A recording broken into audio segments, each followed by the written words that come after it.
फिलिपियों 2:9 में लिखा है कि परमेश्वर ने उसको अति महान किया और सब नामों में श्रेष्ठ नाम दिया कि स्वर्ग में, पृथ्वी पर और पृथ्वी के नीचे हर कोई उस यीशु नाम को घुटने देखे।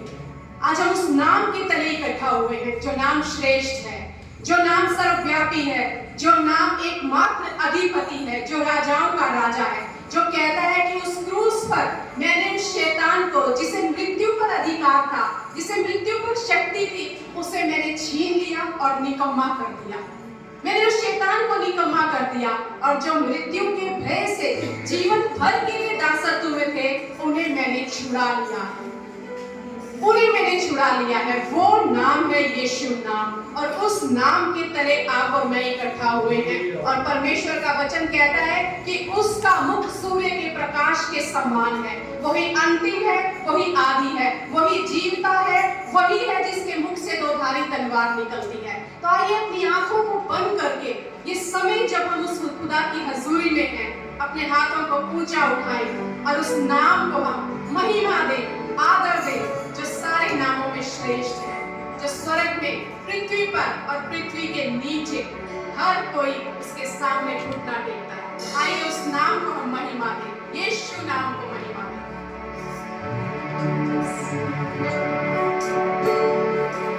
जिस नाम में है जिंदगी, वो नाम है यीशु मसीह। जिस नाम में है बंदगी, वो नाम है यीशु मसीह। यीशु नाम, यीशु नाम, यीशु नाम, यीशु नाम, यीशु नाम, यीशु नाम की जय। यीशु नाम, यीशु नाम, यीशु नाम, यीशु नाम, यीशु नाम, यीशु नाम की जय।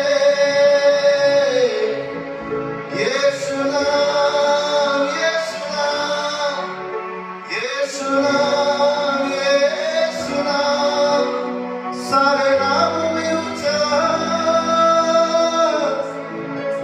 तेरा नाम।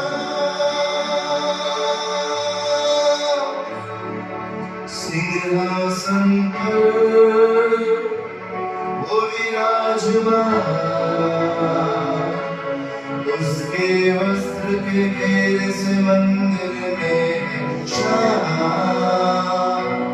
उड़ उड़ कर आते सलाम, पवित्र यहोवा तू है सर्वदा। सिंहासन पर वो विराजमान, उसके वस्त्र के घेर से मंदिर में शान। उड़ उड़ कर आते सलाम, पवित्र यहोवा तू है सर्वदा। मैं भाती के में सा आ रहा तेरे पास, तेरी इच्छा में पूरी होए। तन मन धन और घटना देख रहा हूँ अपना, तेरे प्यार के चादर से मुझे ओढ़ ले। मेरी दीवाना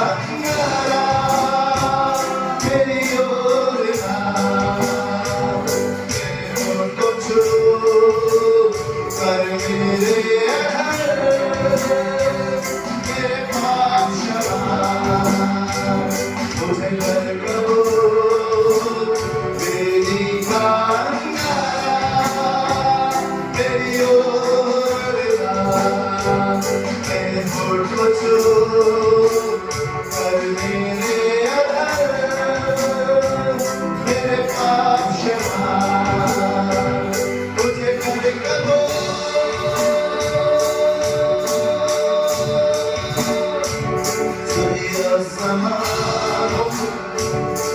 उसका है प्रकाश कदम और अंतिम जीवता उसका है राज मृत्यु की कुंजी है उसके पास उसके मुख से गंदी तो खाली नटवा सूर्य समान मुख उसका है प्रकाश कदम और अंतिम जीवता उसका है राज मृत्यु की कुंजी है उसके पास उसके मुख से निकलते उठाने तलवा है भक्ति के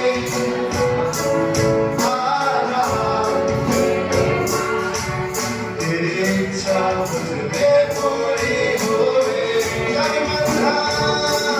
तन मन धन और घटना देखा हो अपना तेरे प्यार की चादर से मुझे ओढ़ दे मेरी आंगना मेरी ओर का तेरे होठ को छू कर मेरे अंदर मेरे पास मुझे कर कबूल तेरी आंगना मेरी ओर का तेरे होठ को छू कर मेरे अंदर मेरे पास मुझे कर कबूल तेरी आंगना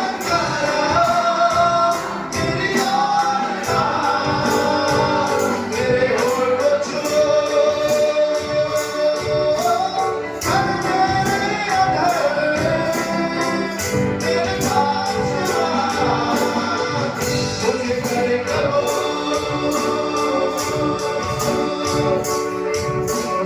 मेरी आंगना तेरी ओर तेरे होठ को छू कर मेरे अंदर मेरे पास मुझे कर ओ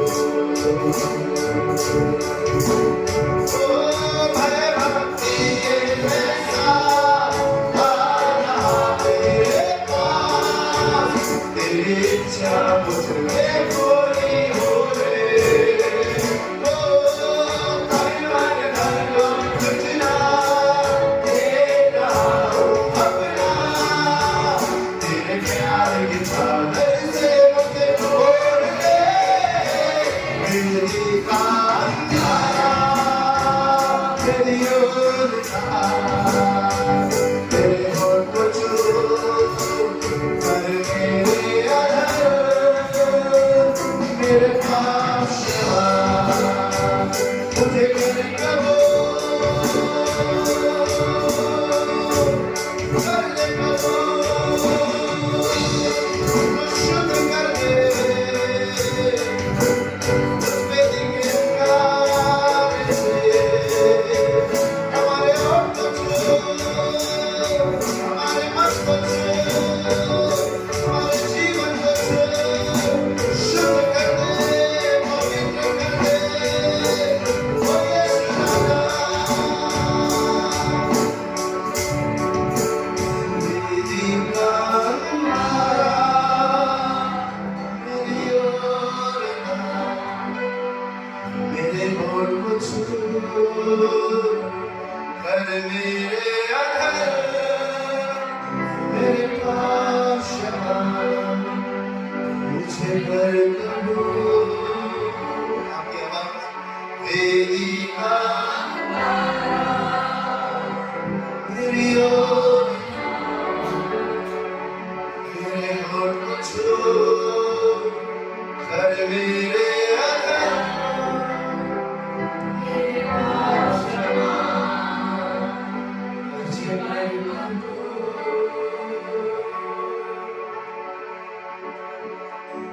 हालेलुया। पवित्र शास्त्र में लिखा है, ये एक व्यक्ति छू और मुझे शुद्ध कर। मेरे सारे अधर्म, मेरे सारे पाप क्षमा कर दो। जब वो हजूरी में आता है परमेश्वर की, और जब वो उसके तेज को देखता है कि कितना वो महान है, कितना वो सामर्थी है, किस तरह दूत उसके आगे गाते हैं, तब वो कहता है, प्रभु मैं कौन हूँ? मैं कौन हूँ जो मैं तेरे सामने खड़ा रह सकूं? जब मैं तेरी हजूरी में आया हूँ ना, आज मुझे मेरी गलतियां नजर आ रही है और मैं चाहता हूँ अब तू मेरे सारे अधर्म को दूर कर, अब तू मेरे सारे पाप को दूर कर प्रभु। अब इस वेदी के अंगारे से मुझे शुद्ध कर दे। जब हम उस खुदा से ये कहते हैं ना, प्रभु तू मुझे शुद्ध कर, जब हम उसे कहते हैं ना तू मुझे कबूल कर, तो हमारे जीवन की सारी वो बातें जो हमारे द्वारा नहीं निकल सकती, परमेश्वर खुद ब खुद उन्हें हटाता जाता है हमारे जीवन से, खुद ब खुद हटाता जाता है। और तब पता है क्या होता है, हम उस हाथ में आ जाते हैं, हम उस परमेश्वर के हाथ में आ जाते हैं जिसके लिए भजन संहिता 93 कहता है कि यहोवा ऐसा महान है कि उसने सामर्थ का, महिमा का जो है ना, वो पहरावा पहना हुआ है। उसका जो पहनावा है वो महिमा का है और उसने सामर्थ का फेटा बांधा हुआ है। और वो ऐसा स्थिर है, ऐसा स्थिर है कि ये जगत टलने का नहीं। उसकी राजगद्दी अनादि काल तक बनी रहने वाली है। सोचिए हम उस खुदा की हजूरी में खड़े हैं जो कहता है कि मैंने महिमा का पहनावा पहना है, मैंने सामर्थ का फेटा बांधा हुआ है। और यीशु मसीह ने अपने चेलों से कहा, स्वर्ग और पृथ्वी का अधिकार मुझे दिया गया है। सारी प्रधानताएं, सारे अधिकार, सारे हाकिमों के ऊपर उस खुदा की सामर्थ है, उसकी महिमा है। और वो आज आपसे और मुझसे कहता है कि जब तुम मेरी हजूरी में आए हो, जब तुम अपने आप को कबूल करवाते हो कि खुदा हमें अधर्मों से शुद्ध करके कबूल कर ले, तुम्हारे जीवन के हर बंधन मैं तोड़ दूंगा। क्योंकि एक ही नाम है जो श्रेष्ठ है, एक ही नाम है जो महान है, एक ही नाम है जो सर्वव्यापी है, एक ही नाम है जिसके पास अधिकार है, सामर्थ है और राज्य है। और वो नाम कहता है बंधन टूटेंगे आपके जीवन के। तो अपने मुख से कबूल कीजिए, घोषित कीजिए इस बात को अगले गीत के द्वारा कि एक ही नाम है। और वो कौन सा नाम है? यीशु मसीह के नाम से बंधन टूटेंगे आज। आमीन। तो आइए हम सब मिलकर इस गीत को गाएं। बंधन टूटेंगे यीशु मसीह के नाम से, झगड़े छूटेंगे यीशु मसीह के नाम से। सब हाथ उठाकर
करता बांटता है सिपाही माफ करता है पाप खुद यीशु का पाप साफ करता है बांटता है सिपाही माफ करता बांटता है सिपाही वो माफी पाएंगे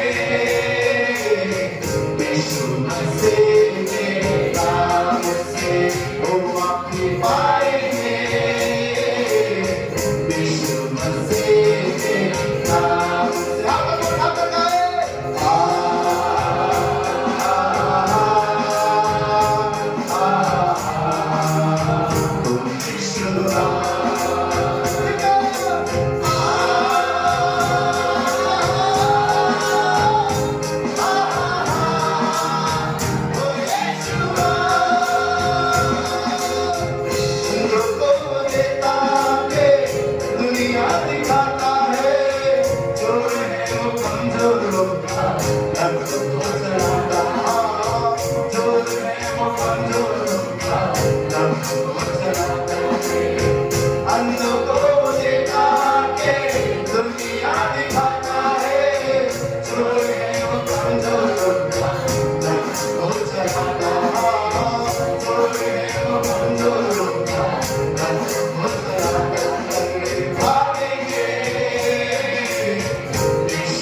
बंधन टूटेंगे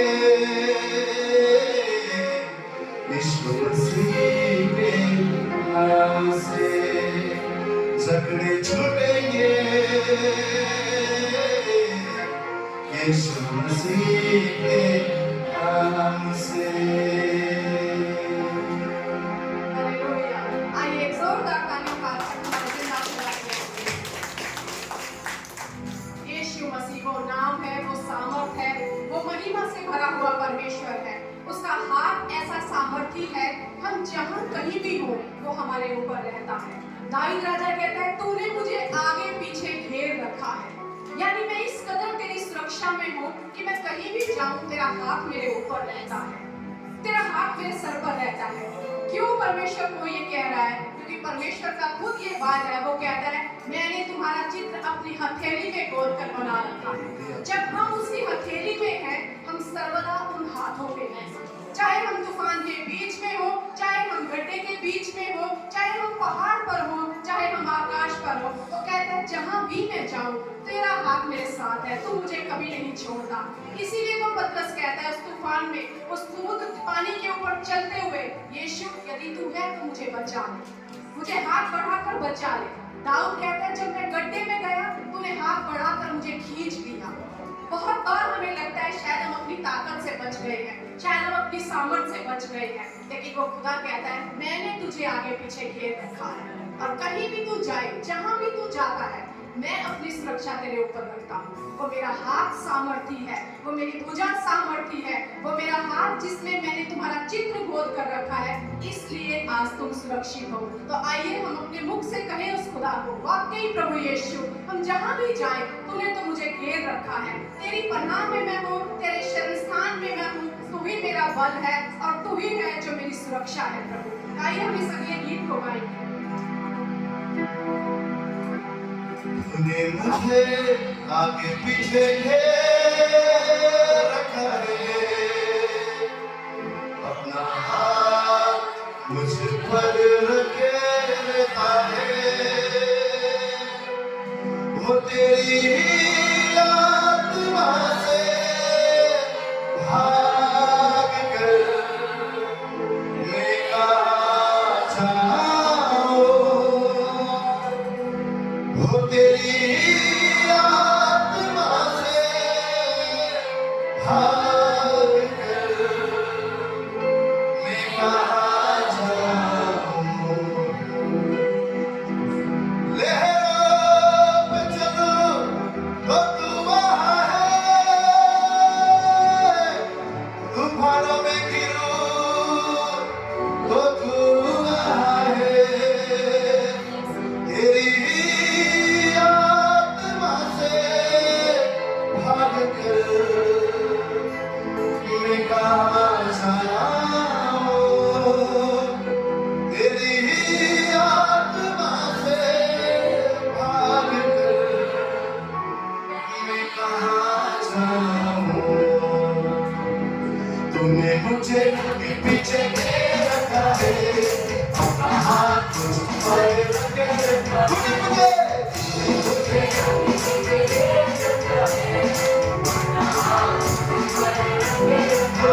तेरी ही आत्मा से भाग कर मैं कहाँ जाऊं। वो तेरी ही आत्मा से भाग कर मैं कहाँ जाऊं। आपकी आवाज़ तूने मुझे रखा है, अपना हाथ मुझ पर रखे रहता है। तूने मुझे रखा है,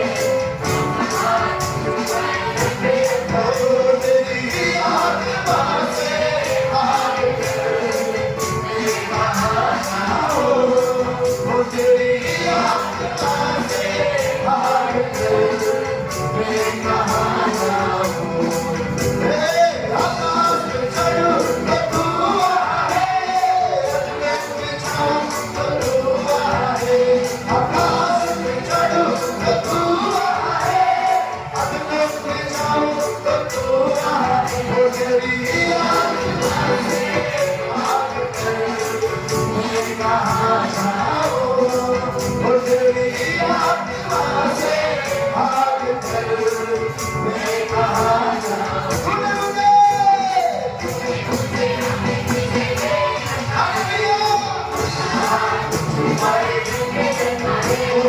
तूने मुझे आगे पीछे रखा है, तेरी ही आत्मा से भाग कर मैं कहाँ जाऊं। वो तेरी ही आत्मा से भाग कर मैं कहाँ जाऊं। लहरों पे चलूं तो तू वहाँ है, तूफानों में गिरूं तो तू वहाँ है। लहरों पे चलूं तो तू वहाँ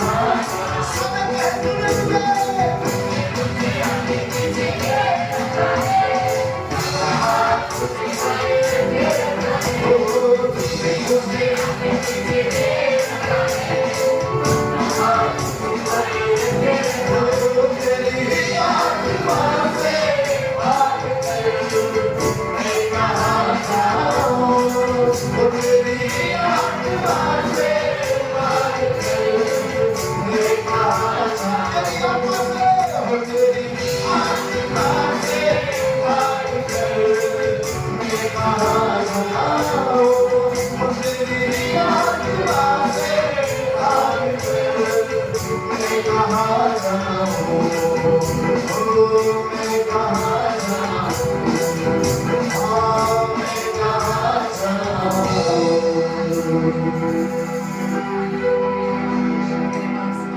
कहाँ जाएं हम तेरी आत्मा से भागकर प्रभु यीशु, तूने तो हमेशा स्थान पर घेरा हुआ है प्रभु जी। हम धन्यवाद देते हैं खुदावन यीशु कि तेरी ऐसी सुरक्षा हमारे ऊपर है प्रभु जी। तो ऐसा हमारा सहायक है खुदावन यीशु। हम तुझे भी सजदा करते हैं पिता। हम तेरे ही नाम को ऊंचा उठाते हैं खुदावन यीशु। तेरे ही नाम को महिमा देते हैं प्रभु जी, क्योंकि तुझे छोड़ कोई और हमारा सहारा नहीं प्रभु जी। तुझे छोड़ हमारे लिए कहीं और भलाई नहीं खुदावन यीशु। हम तो यही कहते हैं पिता कि जीवन भर करुणा और भलाई हमारे साथ बनी रहेगी प्रभु, क्योंकि तू हमारे साथ है पिता। तू हमारे साथ है प्रभु और हम तेरे हाथों में है खुदावन यीशु। आइए इस समय है, अगर आप घुटनों पे आना चाहते हैं आप घुटनों पे आइए और आत्मा से सच्चाई से अपने हृदय को खोलकर हम उस खुदा की स्तुति गाएं, हम उस खुदा की महिमा गाएं, हम उस खुदा के नाम को धन्य कहें, आदर दें और कहें यीशु तुझ में ही जिंदगी है प्रभु, तुझ में ही बंदगी है प्रभु। तू ही आदर और महिमा के योग्य है पिता। तू ही सारी प्रशंसा के योग्य है मेरे खुदावन यीशु। और हे पिता आज हम आत्मा और सच्चाई से तुझे वो आदर दे पाए प्रभु जो तू हमसे चाहता है प्रभु जी। आज हम वो आराधक बन पाए खुदा जिन्हें तू ढूंढ रहा है मेरे खुदावन यीशु। हम अपने आप को तेरे हाथों में सौंप देते हैं खुदा और हम एक ही बात कहते हैं प्रभु तेरा ही नाम श्रेष्ठ है, तेरा ही नाम श्रेष्ठ है। चाहे तुमको दिल से गाएगी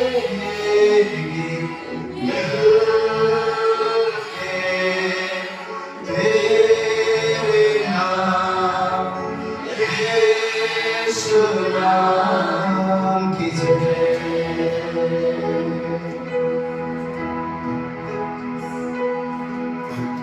जिस नाम में है जिंदगी वो नाम है यीशु मसीह। जिस नाम में है बंदगी वो नाम है यीशु मसीह। यीशु नाम यीशु नाम यीशु नाम यीशु नाम यीशु नाम यीशु नाम एक है। यीशु नाम यीशु नाम यीशु नाम यीशु नाम यीशु नाम यीशु नाम एक है।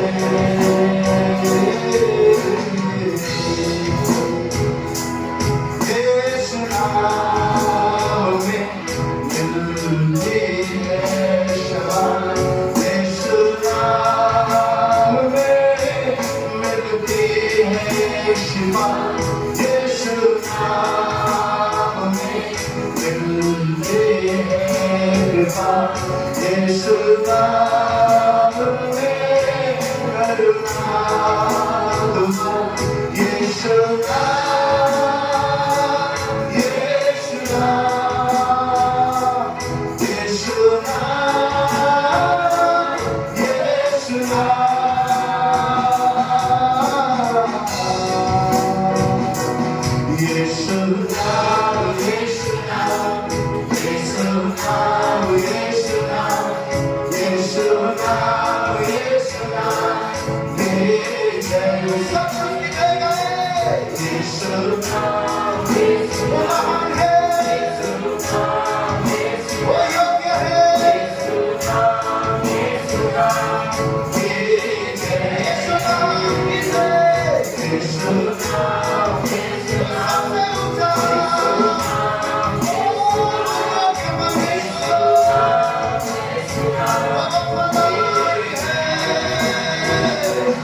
Yeshua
There is power in that name.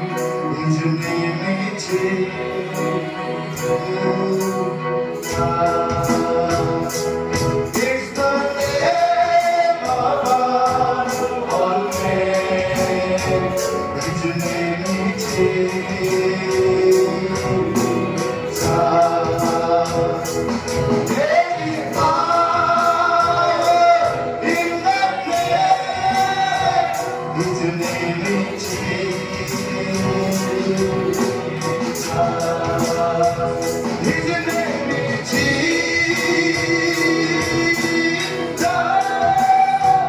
His name is Jesus. His name is Jesus. His name is Jesus. उसका नाम यीशु, उसका नाम यीशु, उसका नाम यीशु, उसका नाम यीशु। आत्मा नाम है उसकी महिमा, उसका नाम यीशु,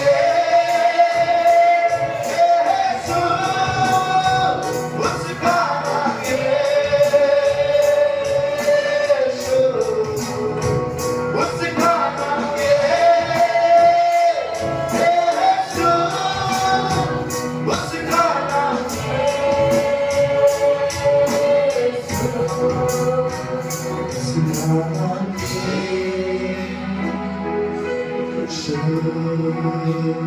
उसका नाम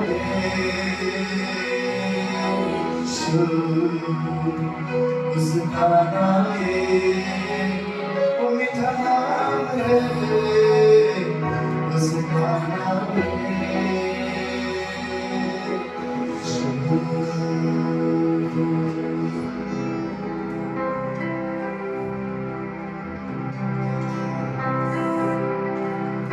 बहने दे आशीषों को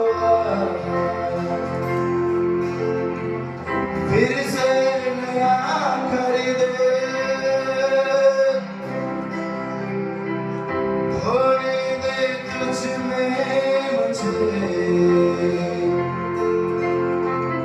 तू धो के शुद्ध कर दे।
आराधना तेरी आराधना अभी सांस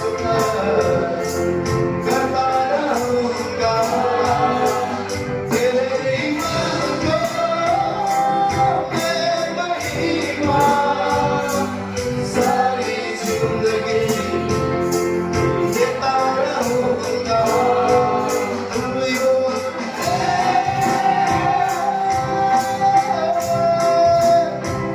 तू योग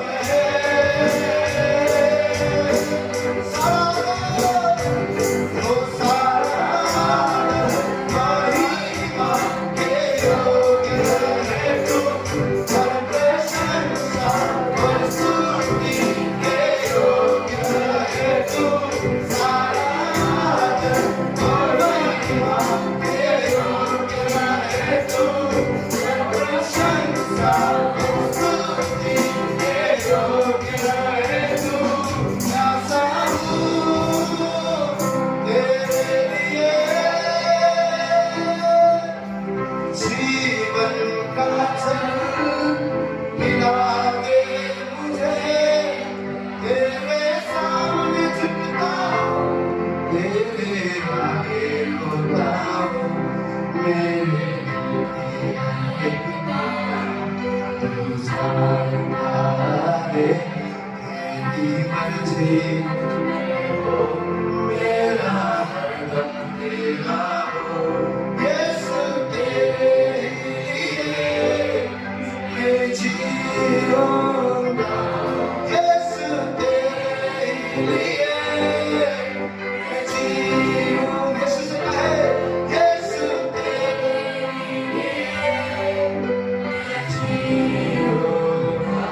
यीशु आइए अपनी नजर उस खुदा की ओर टिकाकर अपने मुख को खोलकर आज हम करें तेरे ही आगे मैं झुकता हूँ प्रभु यीशु तेरे ही आगे झुकता हूँ प्रभु यीशु तेरे ही आगे मैं रोता हूँ खुदा यीशु क्योंकि मैं जानता हूँ पिता कि तू मेरे दिल की हर बात जानता है तू हर बात जानता है खुदावन यीशु मैं किस परिस्थिति में हूँ तू जानता है प्रभु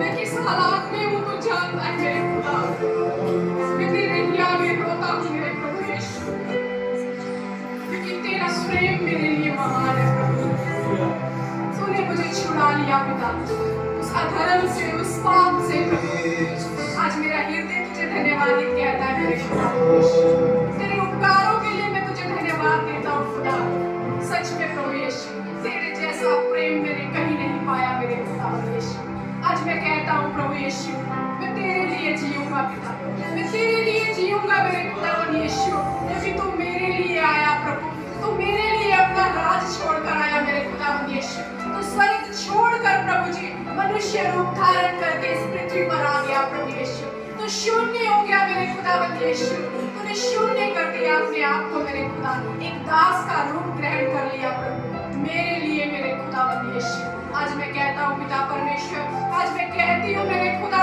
यीशु तुझ में ही मैं जीना चाहती हूँ मेरे खुदा यीशु तू ही मेरा सब कुछ है प्रभु तू ही मेरा आदि है तू ही मेरा अंत है प्रभु यीशु तू ही मेरी आशा है खुदा यीशु आज एक बार फिर पिता जब हम इस महीने के पहले दिन में प्रभु जी उपवास के साथ आपके चरणों के पास आए हैं हम कहते हैं मेरे खुदा ये तो आशाओं का सीजन है मेरे खुदा यीशु ये आशा का सीजन है मेरे खुदा क्योंकि तू इस धरती पर आ गया मेरे प्रभु अपना सब कुछ छोड़कर मेरे खुदा यीशु सब कुछ छोड़कर मेरे प्रभु सिर्फ मेरे लिए मेरे खुदा यीशु धन्यवाद देते हैं प्रभु आज हम ये स्तुति ये गीत जो महिमा के आपके लिए गाते हैं मेरे खुदा इस आदर के इस महिमा के इस प्रशंसा के आप योग्य हैं मेरे खुदा यीशु हम सारा आदर आपके नाम को देते हैं पिता हम सारी महिमा आपके नाम को देते हैं खुदा वो खुदा जो कहता है मैंने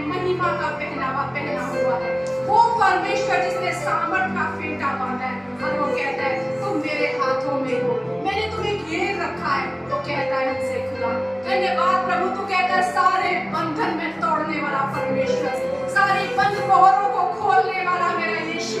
आज वो यहूदा का सिंह आपका और मेरा खुदा है। आज वो कहता है मैं तुम्हारे साथ हूँ, मैं तुम्हारे साथ हूँ, तुम मेरे हो और मैं तुम्हारा हूँ।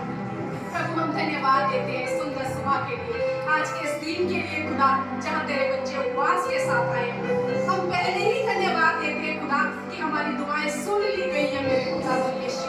हाँ और आमीन के साथ तूने उत्तर दे दिया मेरे प्रभु।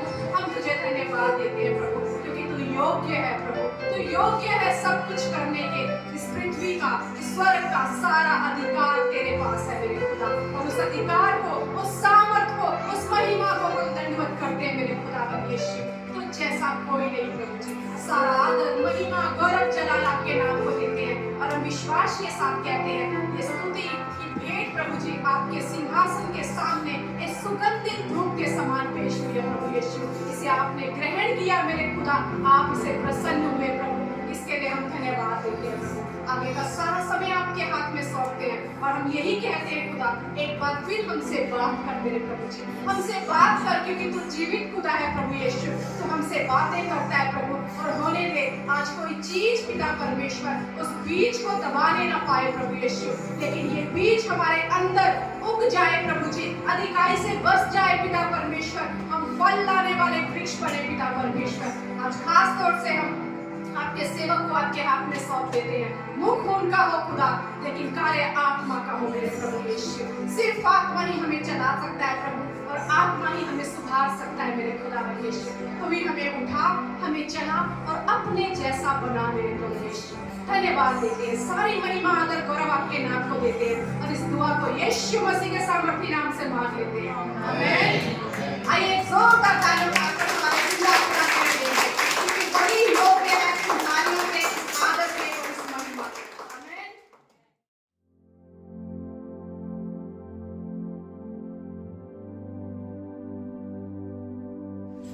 इफिसियों का 5वां अध्याय, इफिसियों का 5वां अध्याय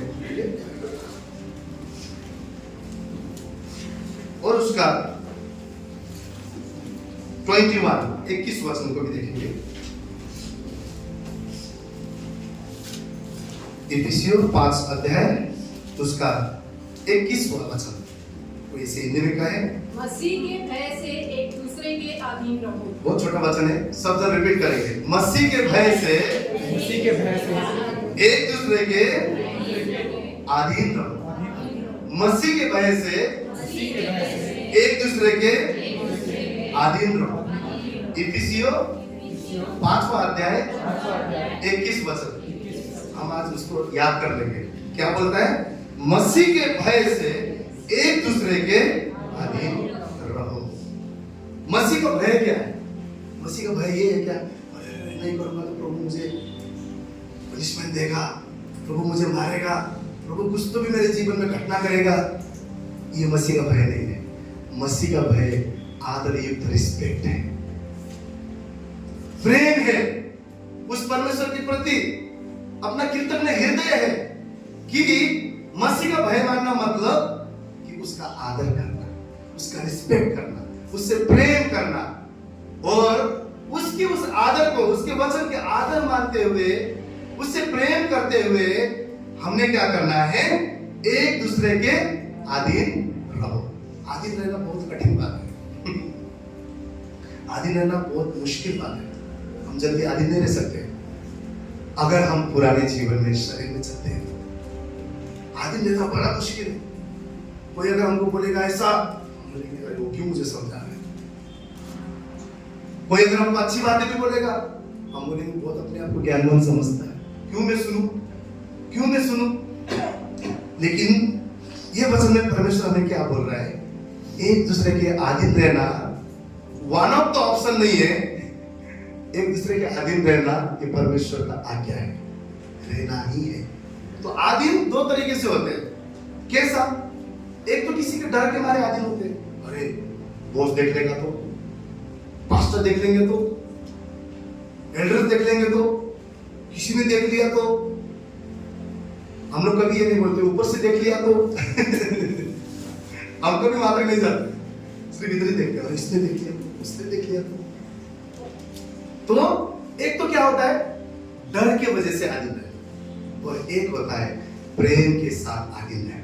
और प्रेम के साथ आधीन रहना परमेश्वर की आधीनता को जताता है, परमेश्वर की आधीनता को जताता है। क्योंकि बाइबल क्या बोलता है 5:2 में, प्रेम में चलो जैसे मसीह ने भी तुमसे प्रेम किया। किसमें चलना है? किसमें आधीन होना है? प्रेम। तो बुरा तो नहीं मान जाएगा बोल के आधीन नहीं होना, मेरा नुकसान तो नहीं हो जाएगा बोल के आधीन नहीं होना है। लेकिन बाइबल बोलता है प्रेम के द्वारा एक दूसरे के आधीन रहना। और आज शैतान सबसे ज्यादा जो कार्य कर रहा है वो तोड़ने का कार्य कर रहा है। आज घरों में देखिए, माँ बाप और बच्चों के रिश्तों में झगड़ा है, पति पत्नी के बीच में झगड़ा है, सास बहू के बीच में झगड़ा है, भाई भाइयों में झगड़ा है, रिश्तेदारों में झगड़ा है, कलीसिया में एक दूसरे के कलीसिया के साथ में झगड़ा है, कलीसिया के अंदर भाइयों के बहनों के बीच में झगड़ा है, पास्टरों के बीच में झगड़ा है, अगुवे के बीच में झगड़ा है। क्यों? शैतान डिवाइड एंड रूल, उसका सिद्धांत है कि फाड़ो और एक एक करके उनके ऊपर कब्जा करो। लेकिन परमेश्वर की क्या इच्छा है? यूनिटी। परमेश्वर की इच्छा क्या है? एकता, कि हम सब एक होकर, हम सब जुड़कर सामर्थ को पाए। बाइबल बोलता है जहां यूनिटी है, जहां एकता है, जहां एक मन है, वहां पर मैं आशीषों का आज्ञा करूंगा बोलता है। कहां आशीष है? जहां यूनिटी है। और शैतान आज क्या करता है, हर जगह एक दूसरे के प्रति कड़वाहट, एक दूसरे के प्रति जलन, एक दूसरे के प्रति ईर्ष्या, एक दूसरे के प्रति अक्षमा, एक दूसरे के प्रति आधीन नहीं होने देता है। क्यों? क्योंकि हम क्या सोचते हैं, आधीनता किसी की गुलामी है। आधीनता गुलामी नहीं है, आधीनता प्रेम है, आधीनता प्रेम है। यही बात आज परमेश्वर ने सिखा रहा है। आधीन होना एक दूसरे के लिए प्यार करना चाहता है। ये परमेश्वर का स्वभाव है, क्योंकि यीशु मसीह परमेश्वर के अधीन था, उनके अंदर यूनिटी था। अगर आप पिता को भी देखेंगे, पुत्र को भी देखेंगे, पवित्र आत्मा को भी देखेंगे, पिता बोलता है जो मेरा बेटा यीशु बोलते हैं उनका सुनो। यीशु बोलता है मैं पिता की मर्जी को इस धरती पर पूरा करने के लिए आया हूं। पवित्र आत्मा बोलता है जब पवित्र आत्मा आएगा तो तुम यीशु की आराधना करोगे। कहीं पर भी परमेश्वर के चरित्र में एक दूसरे से मैं बढ़कर हूं ऐसा नहीं दिखाता है। परमेश्वर के चरित्र में पिता कहता है यीशु का सुनो, यीशु कहता है मुझसे बड़ा मेरा पिता है, जिसने मुझे जाना उसने पिता को भी जाना। पवित्र आत्मा बोलता है यीशु मसीह की आराधना, जब मैं आता हूं परमेश्वर की आराधना करने लगता हूं। ये त्रिएक परमेश्वर का सद्गुण है, ये यीशु मसीह का स्वभाव है। और परमेश्वर आज चाहता है कि मसीह का स्वभाव आप मेरा स्वभाव हो जाए। आज कितने सारे शादीशुदा जीवन तलाक में परिवर्तन हो चुके हैं। मैं अविश्वासी की बात नहीं कर रहा हूं, विश्वासियों के बीच में भी आज शैतान ने घरों को तोड़ा है, घरों को तोड़ा है। क्यों? आधीनता परमेश्वर की ओर से जो है वो आधीनता नहीं है। परमेश्वर चाहता है हम प्रेम से एक दूसरे के अधीन रहना सीखें। परमेश्वर ने एक सिद्धांत बनाया हुआ है। अगर कोई कंप्यूटर में काम करते हैं, यहाँ पे सिस्टम है, आप कुछ भी करके वहां पे ठीक नहीं कर सकते। सिस्टम है, एवरीथिंग हिट करने के लिए सिस्टम बनाया हुआ है। परमेश्वर के राज्य में, विश्वासी जीवन में हम कुछ भी करेंगे और ठीक होगा नहीं होने वाला है। हमें परमेश्वर के वचन के मुताबिक, इस सिस्टम के मुताबिक अपने घराना को, अपने व्यक्तिगत जीवन को, अपने कलीसिया को, अपने आत्मिक जीवन को इस वचन के मुताबिक, इस सिस्टम के मुताबिक, परमेश्वर के सिस्टम के मुताबिक अपने आप को लेकर आना है। वो है अधीनता। परमेश्वर चाहता है कि हम उसके अधीन रहें।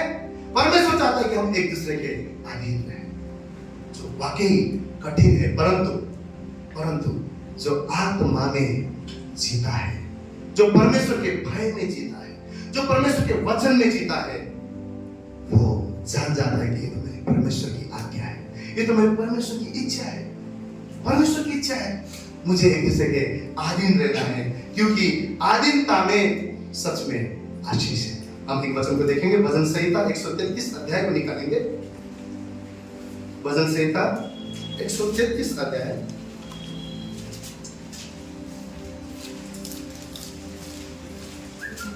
वहां पे क्या लिखा हुआ है? देखो यह क्या ही भली और मनोहर बात है। बोलिए भली और मनोहर, भली और मनोहर कि भाई लोग आपस में मिले रहे, कि भाई लोग आपस में मिले रहे। भाई बोले तो बहन भी है भाई बोले तो यहाँ पर हमारा घर का भाई नहीं, हमारा रिश्ते का भाई नहीं, वो भी है, परंतु यहाँ पर भाई बोलने का अर्थ ये है परमेश्वर में जो भाई बहन है, जो विश्वासी लोग हैं, क्या बोल रहा है? आपस में मिले रहे। ये तो उस उत्तम तेल के समान है जो हारून के सिर पर डाला गया और उसकी दाढ़ी पर बहकर वस्त्र की छोर तक पहुंच गया। यह हेर्मोन की उस ओस के समान है जो सिय्योन के पहाड़ों पर गिरता है। यहोवा ने तो वहीं सदा के जीवन की आशीष ठहराई। एकता को, यूनिटी को परमेश्वर किस बात से कंपेयर कर रहा है? ये तो हारून के सिर पर डाला हुआ उस तेल के समान है। उस पुराने सब जमाने में कोई घर में आता था तो उनके स्वागत में मोस्टली क्या करते थे लोग? तेल लेकर उसका अभिषेक, अर्थात तेल लेकर उसके सर पर मलते थे। पुराने समय में ये भी एक रीति था कि आप स्वागत कर रहे हो उनका। आज के समय में कोई माला पहनाता है, कोई चिकन बिरयानी बनाता है। सिस्टर ज्योति के घर में गए तो हमको केक भी मिलता है अलग अलग जगह पर आजकल हम लोग इस तरीके से स्वागत करते हैं। मैं आया तो घर में खुश हो जाते हैं। उस दिन भाई राजेश के घर में गए, बड़ा उन्होंने स्वागत किया हमारा, अलग अलग प्रकार की मछली से तो उस जमाने में क्या होता था? तेल डालकर उनका स्वागत किया, तेलों से स्वागत किया। ये उनका चलन रीति था कि भाई तुम स्पेशल हो, तुम्हारा हम स्वागत करते हैं।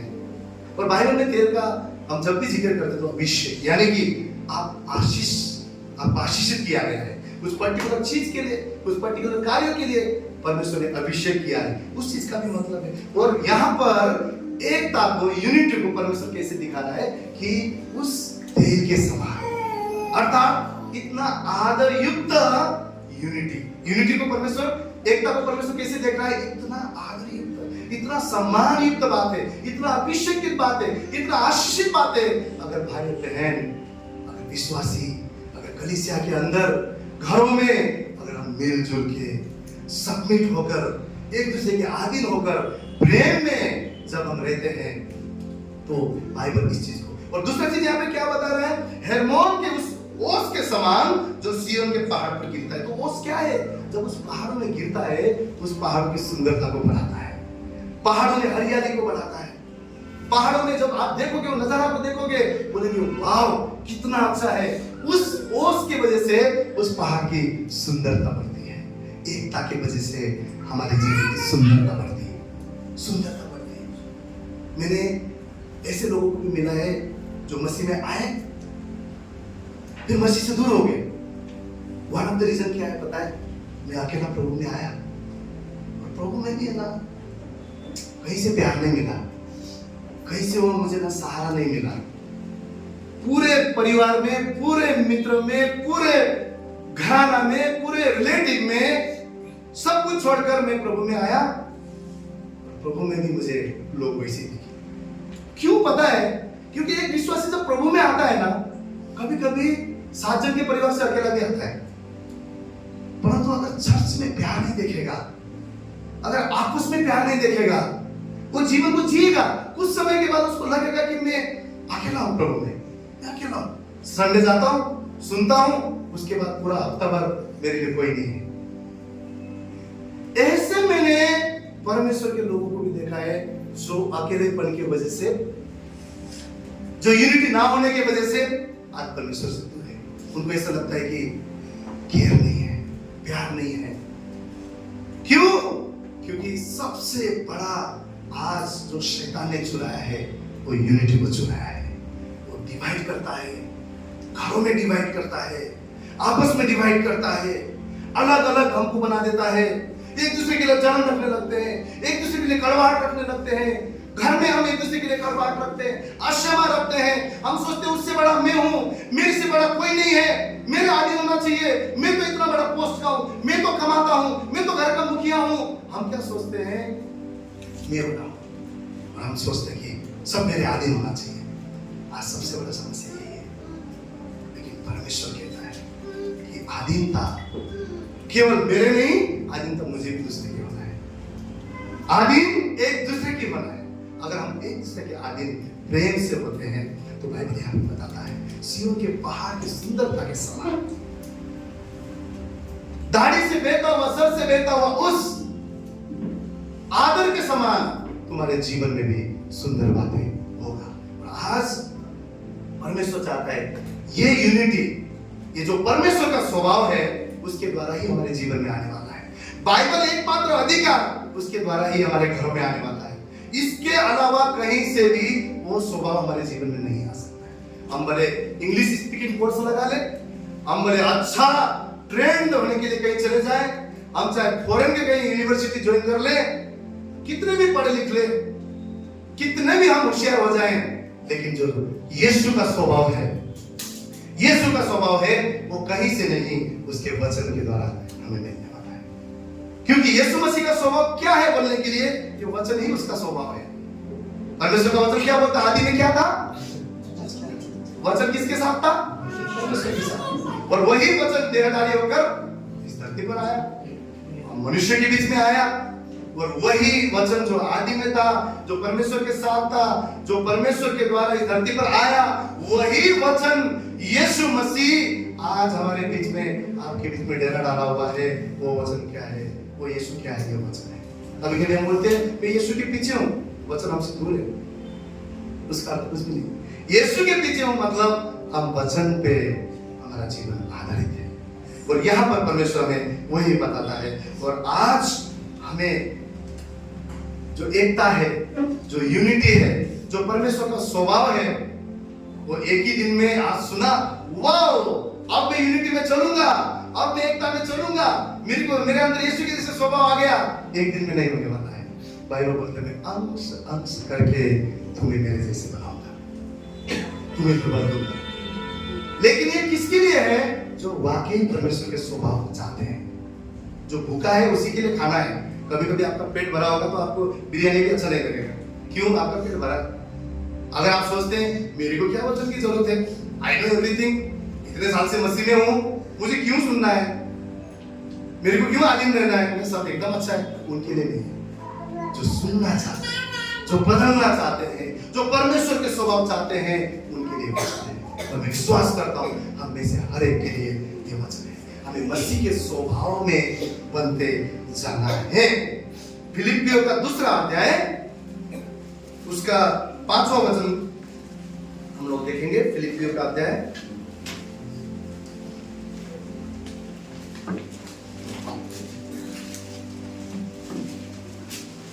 जैसा यीशु मसीह का स्वभाव था वैसा ही तुम्हारा भी स्वभाव। क्या लिखा हुआ है? 2 अध्याय 5वां वचन में, जैसे मसीह यीशु का स्वभाव था वैसे ही आपका और मेरा भी स्वभाव हो जाए। किसका इच्छा है? परमेश्वर की इच्छा। आप और मेरा स्वभाव कैसा हो जाए? मसीह यीशु के जैसे स्वभाव हो जाए। आज हम यीशु मसीह के स्वभाव के बारे में इस वचनों में जानने वाले हैं। तो यहाँ पर अगर हम 6वां वचन से लेकर 8वां वचन तक अगर हम गौर करेंगे घर में जाके, तो यहाँ पे पहला स्वभाव हमें क्या दिखता है? परमेश्वर यीशु मसीह का नम्रता का स्वभाव। वो नम्र हुआ, नम्र हुआ। और नम्रता परमेश्वर का गुण है, परमेश्वर का स्वभाव है। नम्रता हमें कहीं से भी हमारे जीवन में नहीं आ सकता है। वो केवल परमेश्वर के उपस्थिति में, परमेश्वर के आज्ञाओं को मानने से, उसके वचन के द्वारा ही हमारे जीवन में नम्रता है। अन्यथा ये शरीर हमेशा बोलेगा तू तो ताकतवर है, तू तो बुद्धिमान है, तू तो सबसे बड़ा है, तू तो सबसे अच्छा है, अरे अच्छा गाता है, बहुत सारा बजाता है, तू तो बहुत बड़ा है। शरीर ये बोलेगा। पर परमेश्वर का आत्मा, परमेश्वर का स्वभाव अगर हमारे अंदर है, मसीह के स्वभाव के द्वारा हम क्या होंगे? नम्र होंगे। आपको पता है जब स्वर्ग में लूसीफर को, इब्लिस को परमेश्वर ने गिराया, तो वहां पर व्यभिचार की वजह से नहीं गिराया, वहां पर चोरी की वजह से नहीं गिराया, वहां पर मर्डर की वजह से नहीं गिराया, परंतु एक ही चीज था, घमंड की वजह से परमेश्वर ने इब्लिस को, शैतान को 1/3 स्वर्गदूत के साथ बिजली के नहीं, बाइबल बोलते हैं, नीचे गिराया। क्यों? घमंड से परमेश्वर भी घमंड का सामना करता है, लेकिन जो दीन है, जो नम्र है, बाइबल बोलता है परमेश्वर ने ऊंचा उठाना है। ये गुण यीशु मसीह के स्वभाव से हमको सीखना है। तो यहाँ पे क्या बोलता है? जिसने परमेश्वर के स्वरूप में होकर भी परमेश्वर के तुल्य होने को अपने वश में रखने की वस्तु न समझा, वरन अपने आप को ऐसा शून्य कर दिया और दास का स्वरूप धारण किया और मनुष्य के समानता में हो गया। मतलब परमेश्वर होके भी उसके पास तो सब कुछ अधिकार है। बोलता है समुद्र के लहरें थम जाते हैं, बोलता है आज्ञा देता है, मरा हुआ इंसान जी उठता है। जब बोलता है सारा पृथ्वी को उसने बोलने से बना दिया। इतना सामर्थ्य रखने वाला, जिसके पास अधिकार है, जिसके पास हुक्म है, जिसके जो बादशाह है, ऐसा परमेश्वर होते हुए भी बाइबल क्या बोलता है कि तुल्य होने के बाद भी अपने आप को कुछ भी नहीं समझा, शून्य किया कि मैं कुछ भी नहीं। इसलिए नीति वचन में कहीं मैंने पढ़ा है, एग्जैक्ट मुझे याद नहीं आ रहा, बट क्या लिखा है, अगर कोई तेरा तारीफ करे तो करे, पर तू खुद अपनी तारीफ कभी न करना, कभी न करना, कभी न करना। क्योंकि ये बातें क्या जताता है? ये बातें घमंड को लेकर आता है। इसलिए नीति वचन बोलता है कोई करे तो करे, नहीं किया तो बहुत अच्छी बात है, किया तो किया, पर तू कभी न करना, तू कभी नहीं करना। क्यों? क्योंकि जब हम ये एक्सपेक्ट करते हैं, ये एक्सपेक्ट करते हैं कि कोई मेरा तारीफ करे, मैं खुद होकर तारीफ करूं, बाइबल बोलते हो घमंड का चिन्ह है। और आपको एक बात बोलता हूं, घमंड का सबसे जो साइन है वो क्या पता है क्या? घमंड कभी भी हमको महसूस ही नहीं होने देना कि मैं घमंडी हूं, मैं घमंडी हूं, हमको लगेगा नहीं मैं घमंडी हूं। इसलिए आज ये गीत गाया वेदी का अंगारा, है ना? तो परमेश्वर की उपस्थिति में आया तो जो चीज हमको पता भी नहीं है ना, वो भी परमेश्वर आत्मा के द्वारा उजागर करता है। भाई बहन, इस बात में तू घमंडी, अपने आप को जांच, अपने आप को मन फिरा। और वो कहता है प्रभु तेरे वेदी के अंगारे से मेरे होठ को शुद्ध कर, मुझे शुद्ध कर, ताकि मैं तेरे लिए दौड़ सकूं, मैं तेरे लिए चल सकूं। आज परमेश्वर के स्वभाव को अगर हम देखते हैं तो यहाँ पर हमें दिखाई देता है बाइबल में परमेश्वर घमंडियों का सामना करता है और दीन लोगों पर अनुग्रह करता है। वो अनुग्रह करने वाला परमेश्वर है। तो यहाँ पर हम परमेश्वर के स्वभाव को जब हम देखते हैं तो पहला स्वभाव हम लोग ये देखते हैं कि उसने अपने आप को दास का स्वरूप बना लिया। यीशु मसीह बोलता है मैं तो सेवा करवाने नहीं परंतु मैं सेवा करने के लिए आया हूं। दास बन गया, परमेश्वर होकर दास बन गया। और वो यही एक्सपेक्ट करता है कि हम भी नम्रता में चले, हम भी नम्रता में चले। आपको पता है जब 12 चेलों साथ में थे, यीशु मसीह साथ में था और उसको पकड़ने आने वाले थे, तो पकड़ने को आ रहे थे, तो वहां पर जो यहूदा था 12 में से एक चेले, है ना, उसने क्या किया? यीशु मसीह को कुछ सिक्कों में बेचा। तो जब वहां पर आए हैं तो क्या साइन था? उसने क्या बोला? जिसको जाकर मैं गले लगाकर चूमूंगा वही यीशु है। मतलब इस बात से हम समझ सकते हैं जैसे बाकी मछुआरे थे, जैसे बाकी चेले थे, यीशु मसीह भी वैसे दिखता था कि वो लोग पहचान भी नहीं पाते थे कि 12 में से यीशु कौन है। क्यों? इतना महान होते हुए भी इतना सिंपल जिंदगी, इतना साधारण जिंदगी वो चेलों के साथ में बीता था, इतना सिंपल था। और जब समय आया यहूदा जाकर उसको चूमा, यीशु मसीह ने बोला तुझे जो करने आया ना फटाफट कर, क्योंकि वो जानता था। और नम्रता का साइन क्या है? वहां पर उसने क्या किया? अपने आप को सरेंडर किया, बोला तुम जो काम से आए हो करो, और वहां पर सरेंडर किया। यीशु मसीह को देखा, ये नम्रता है। नम्रता है क्यों? क्योंकि वो स्टेटस के पीछे नहीं था, पहचान के पीछे नहीं था कि मुझे कोई पहचाने, कोई मुझे जाने, मैं फेमस हो जाऊं, मेरा नाम हो जाए, मेरा ये हो जाए, मेरा वो हो जाए। वो पहचान के पीछे आपको और मेरे जीवन में नहीं हो सकता है। क्यों? वो राजाओं का राजा, प्रभुओं का प्रभु, महान सेनाधीश, जिसके सामने हर घुटना टिकता है, जो राजाओं का राजा, अनादि परमेश्वर है, जो आने वाला है, जो स्वर्ग और मृत्यु के कुंजी उसके पास है, स्वर्ग का सिंहासन पे वो विराजमान है, मृत्यु की कुंजी उसके हाथ में है, जिसके वश में सब कुछ है, वो महान परमेश्वर सामर्थ्य होते हुए भी क्या बोलता है? क्या बोलता है? वहां पर क्या चिन्ह दिखाता है?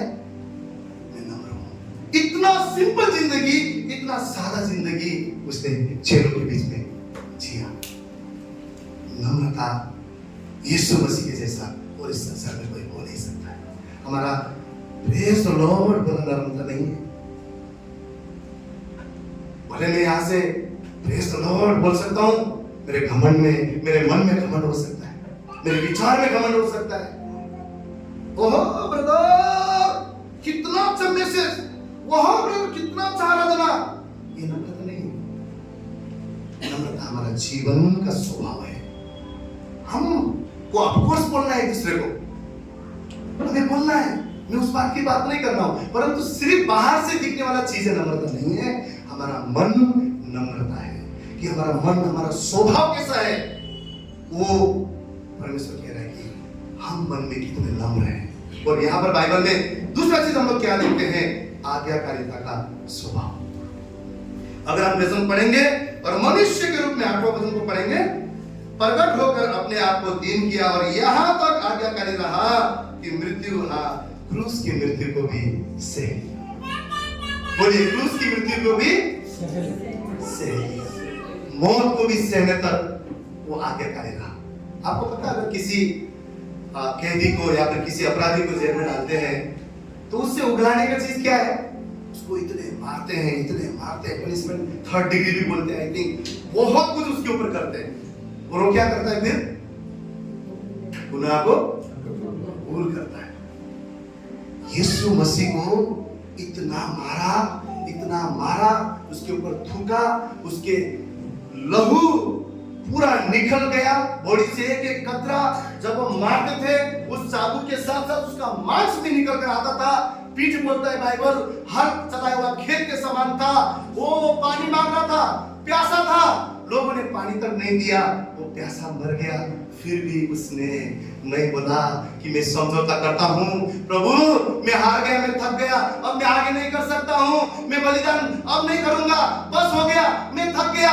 उसने सरेंडर नहीं किया। उसने बोला, पिता जो तूने कार्य दिया है उसे मैं करूंगा, मैं मर भी जाऊं तो भी तेरे कार्य को मैं करूंगा, मैं मानूंगा। और आखिरी सांस तक, आखिरी लहू के बूंद तक, यहाँ तक कि भाला भोग कर पानी निकला गया, वहां तक भी वो यीशु सहता रहा। इतना आज्ञाकारी पिता के प्रति होगा। आप थोड़ा हमारे जीवन में अपने मुताबिक नहीं होता है। प्रभु मैं तो तेरे लिए गाता हूं, प्रभु मैं तो तेरे लिए प्रचार करता हूं, प्रभु मैं तो तेरे भवन में जाता हूं, प्रभु मैं तो तुझ पर विश्वास करता हूं, इतने साल से तुझ पर विश्वास करता हूं, फिर भी मेरे जीवन में ये नहीं है, मेरे जीवन में वो नहीं है। ये क्यों? वो क्यों? तूने ये क्यों नहीं दिया? तूने ऐसे क्यों किया? इतने सारे सवाल हम परमेश्वर को करते हैं। थोड़ा सा सर्दी जुकाम हो गया, तूने क्यों अलाउ किया प्रभु? तूने क्यों अलाउ किया?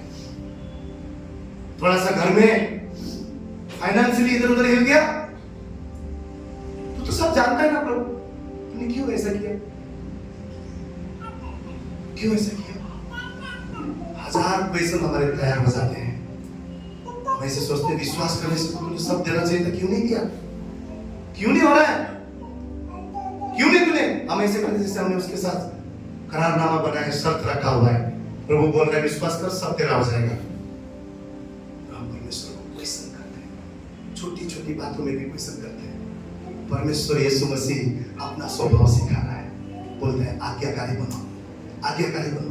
मेरे वचन के लिए तकलीफ हो रहा है ना, मुझ पर चलते हुए तकलीफ हो रहा है ना, विश्वासी जीवन जीते हुए भी तुम छल में गुजर रहे हो ना, तुम्हारा घर में अनादर हो रहा है, परिवार में अनादर हो रहा है, मित्र में अनादर हो रहा है, तुम्हारा हर तरफ बुराई हो रहा है ना। मसीह में विश्वास करने से, जीवन बदलने से, प्रभु पर आने से तुम्हारे जीवन में तकलीफ अभी भी है ना? क्या मेरे लिए तुम नहीं सह सकते हो? प्रभु कहता है सब यीशु मसीह ने सहा, यीशु मसीह आज्ञाकारी रहा। और आपको पता है परमेश्वर ने सारे नामों में उसको ऊंचा नाम दिया, जिस नाम के सामने हर घुटना टिकता है, हर जुबान अंगीकार करता है कि यीशु ही प्रभु है, और उसको उठाकर अपने दाहिने बाजू में रखा और कहा ये मेरा बेटा है, सब इसके सुनो, और जो इसके द्वारा इस पर विश्वास करेगा वही उस पर पहुंचेगा। ये आदर कहां से मिला? जब उसने आज्ञाकारिता मृत्यु तक भी सहा, मृत्यु तक भी सहा। ये ना कहे मेरे पास ये नहीं है, मेरे पास वो नहीं है। बाइबल बोलता है पहले परमेश्वर के राज्य को ढूंढो, पहले उसके स्वभाव में चलो। आपको पता है हम बहुत बार क्या करते, मेरे हालात बदल जाए, प्रभु बोलता है पहले तू बदल, तेरा स्वभाव बदले, पहले तेरा जीवन बदले। जब तू बदलेगा तेरा परिस्थिति और हालात अपने आप बदलेंगे। जब हम बदलेंगे ना, वो वादों का परमेश्वर है, हमारे जीवन में कभी किसी चीज की कमी और घटी हो ही नहीं सकता है। वो बोलता है जो तुम्हारे पास है, अगर मेरे राज्य की खोज करोगे तो बाकी चीजें मैं उसमें ऐड करूंगा, ऐड करूंगा। अच्छा ये चाहिए ले, ये चाहिए ले, ये चाहिए ले, मांगने की भी जरूरत नहीं। क्यों? वो बोलता है मैं जोड़ते जाऊंगा, जोड़ते जाऊंगा। क्यों? क्योंकि तू मेरे स्वभाव में चला है, तू मेरे वचन में चला है, तू मेरे आज्ञाकारिता में चला है, तू नम्र होकर चला है। मैं तुझे अब आशीर्वाद दूंगा, मैं तुझे आशीर्वाद दूंगा। ये परमेश्वर चाहता है। पर हम क्या करते हैं? उसके राज्य को बाबा दूर हो जा, पहले मुझे ये चाहिए, पहले मुझे घर चाहिए। आजकल ऐसे ऐसे गीत आए, मैं सुन के हैरान हो गया। गड्डी दिया परमेश्वर ने, घर दिया परमेश्वर ने, ये सब कुछ देगा, सब कुछ देगा। लेकिन क्या उससे पहले परमेश्वर क्या चाहता है हमारे जीवन में, वो हमें पता नहीं होना चाहिए। परमेश्वर क्या चाहता है? परमेश्वर पहले हमारा स्वभाव बदलना चाहता है, हमारा जीवन बदलना चाहता है, हमारे आत्मिक जीवन को ऊंचा उठाना चाहता है, हमें विश्वास में बढ़ाना चाहता है। उसकी राह और धार्मिकता की खोजी हम पहले करेंगे तो बाइबल बोलता है सब बातें तेरे पीछे अपने आप हो जाएंगी। आज हमें समझने और जानने की जरूरत है। तो दूसरा हमने स्वभाव क्या देखा? आज्ञाकारिता। तीसरा स्वभाव हम लोग देखते हैं सहन करने का स्वभाव। परमेश्वर ने इतना कुछ सहन किया, इतना कुछ सहन किया। बहुत पहले मुझे याद है, मैं आ रहा था घर से, एक ने मुझे सामने से आया, बोला इधर से जा। मेरे को इतना गुस्सा आया, इतना गुस्सा आया। मैं इधर उधर देखा, लोग ही लोग मेरा अपमान कर रहा है, मेरा अपमान कर रहा है। और मराठी में गाली दिया, उधर नीचे, इससे जा। उनको धन्यवाद हो गया, उतरा नीचे और ऐसे गया। तो दूसरे दिन उधर चीखा मारा, बोलता अरे सर हमको बोलने का ना, हम उसको मारते थे, ये वो। परंतु मैं आपसे कहता हूँ प्रभु को धन्यवाद हो, इवन गुस्सा आया लेकिन लड़ाई के लिए मैं नहीं गया। और परमेश्वर ने सहन का शक्ति दिया। लेकिन कहीं बार मैं आपको बोलता हूं, मैं भी गुस्सा करता हूं। अभी कुछ बात हो गया, हम लोग गुस्से हो जाते हैं, तुरंत हम लोग रिप्लाई करते हैं, तुरंत हम लोग स्वभाव से क्या करते हैं, वही ने एक बोला तो हम बदले में तुरंत बोलते हैं ताकि हम कमजोर ना हो जाए। परंतु परमेश्वर यीशु का स्वभाव क्या है? मैं जब लिख रहा था प्रभु बोला तेरे लिए तेरे लिए।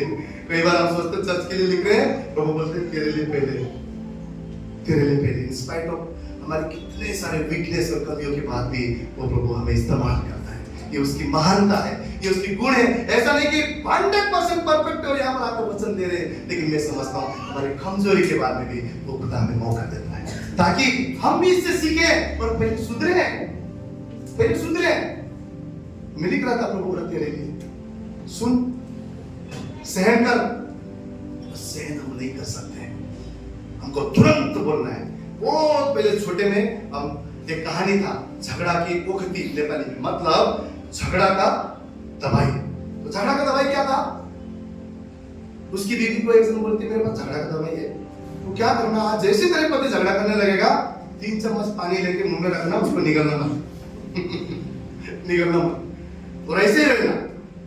तो ये कैसा दवाई? चलो करती हूँ, रोज रोज के झगड़ा से परेशानी, इससे अच्छा करते हैं। कहीं जैसे उसके पति झगड़ा करने लगा, 3 चम्मच पानी दिया और मुंह बंद करके बैठ गई। फिर उसको याद आया कब तक करना है, जब तक वो शांत नहीं होता है, और जब वो शांत रहे उसने पानी नहीं। तो इसका अर्थ क्या था? पानी औषधि था क्या? सहना औषधि था, शांत रहना औषधि था। और ये बहुत कठिन है, मैं बोलता हूँ बहुत कठिन है, नहीं कर सकते अपन। लेकिन कब कर पाएंगे? कब कर पाएंगे? जब परमेश्वर का आज्ञा है जानकर, वचन के मुताबिक जीकर और हर दिन प्रार्थना करके, प्रभु मुझे तेरा स्वभाव चाहिए, मुझे तेरा स्वभाव चाहिए। आपको पता है जब यीशु मसीह को पकड़ने के लिए आए, उससे पहले क्या हुआ? गतसमनी में यीशु रोकर प्रार्थना कर रहा है। आप सबने पढ़ा है, उसके पसीना लहू बनकर नीचे गिरने लगा। इतना व्याकुल था। उठकर चेलों के पास जाता है, बोलता है उठो प्रार्थना करो। फिर जाता है, फिर व्याकुल होता है, फिर से आता है, फिर से वो सोए हुए रहते। एक भी चेला वहां पर नहीं उठा, सब सोए हुए थे। फिर से आकर देखता है सोए हुए, वो इतना व्याकुल है, इतना आत्मा में प्रार्थना कर रहा है, प्रभु को बोल रहा है ये प्याला अगर मेरे से, ओ प्रभु ना पी के भी अगर होता है मुझसे दूर कर, फिर भी मेरी नहीं तेरी इच्छा पूरी हो। आत्मा में रोता है, शरीर में बादल बोलता है कि उसका जो पसीना है लहू बनकर गिरता है, इतना वेदना में होता जाता है। संगीत चेलों लोग को एक्सपेक्ट करता है कि उठो प्रार्थना करो, फिर भी वो सोते हुए रहता है। फिर बोलता है तुम अब सोते ही रहो। और क्या बोलता है? पहले जागते रहो कि तुम परीक्षा में न पड़ो। जागने का अर्थ क्या है? आपने सुने होंगे होल नाइट प्रेयर। बहुत अच्छी बात है, पर जागना सिर्फ होल नाइट प्रेयर नहीं है। जागना हमारे जीवन को जांचना है कि यहाँ पर मेरा क्या गलती है, यहाँ पर मैं कैसा जीवन जी रहा हूँ। कलीसिया में तो मैं प्रचार करता हूँ, क्या बाहर का मेरा जिंदगी वैसे ही है?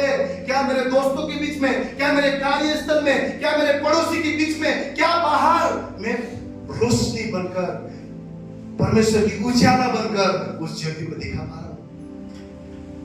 बाइबल, परमेश्वर की उपस्थिति, उसका वचन हमें बताएगा कि हमारी कमजोरी क्या है, हमारी गलतियां क्या है। और वहां पर यीशु मसीह को इतना ज्यादा वेदना में प्रार्थना कर रहे हैं, चेहरे सोए हुए हैं, जागते रहो प्रार्थना करो बोलता है। हर बार हर एक विश्वासी के लिए वचन है कि हम जागे, हम जाने कहां हम कमजोर हैं, उस क्षेत्र में हम कार्य करें और हम बलवान बनकर आगे बढ़े, उसी पाप में बने ना रहे। और वहां पे जब पकड़ने लगे तो चेले भी उठ गए। जब यीशु मसीह को पकड़ने को आगे, जब शत्रु आगे हैं, सैनिक आगे हैं, पतरस ने क्या किया? तलवार निकाला और उनमें से एक के कान को काट दिया। उन्होंने पतरस की तरफ देखकर बोला, तूने क्या किया? जो तलवार से जिएंगे वो तलवार से मरेंगे। अपने तलवार को मुंह में रख, अंदर रख। और अपने शत्रु के भी कान को पकड़कर, जो उसको पकड़ने को आए उसके कान को पकड़कर यीशु मसीह ने उसे झगड़ा किया। यहां पर हम क्या सीखते हैं? पतरस प्रार्थना में नहीं था, पतरस जागा हुआ नहीं था, यीशु मसीह प्रार्थना में और जागे हुए थे। जब मोह आया, जब चीजें आया, जब शत्रु आया, सालों साल यीशु मसीह के साथ में रहते हुए भी पतरस ने रिएक्ट किया, पतरस ने गुस्सा किया, पतरस ने सोचा हम तो यीशु के साथ हैं, हम तुझसे ज्यादा बलवान है, ताकतवर है, और उसने वार किया, बदला लिया। यीशु मसीह ने क्या किया? यीशु मसीह ने अपने स्वभाव को वहां पे दिया है। उस प्रार्थना के द्वारा, उस जागते रहने के द्वारा, उस पिता से जुड़े होने के द्वारा उसने क्या किया? शत्रु के भी कान को जोड़ दिया और अपने आप को सरेंडर किया। साहब से वहां पर भी साहब, केवल क्रूस पर नहीं, वहां पर भी उसने सहन करके दिखाया। आज सहना हमारे लिए बहुत मुश्किल है। पास्टर कुछ बोलते हैं, काय को मैं सुनूं, काय को मैं टाइम बचाऊं, क्यों मैं करूं ऐसा, क्यों मैं करूं? आज हमें ये नहीं सोचना है, हमें ये सोचना है मेरा खुदा का आज्ञा है, मुझे एक दूसरे के अधीन रहना है। जो बड़े हैं उनको भी दूसरे के अधीन रहना है, जो पास्टर है उनको भी प्रेम से एक दूसरे के अधीन रहना है। क्यों? कलाम यही बोलता है।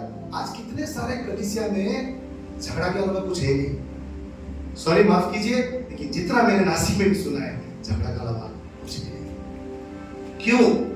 क्यों?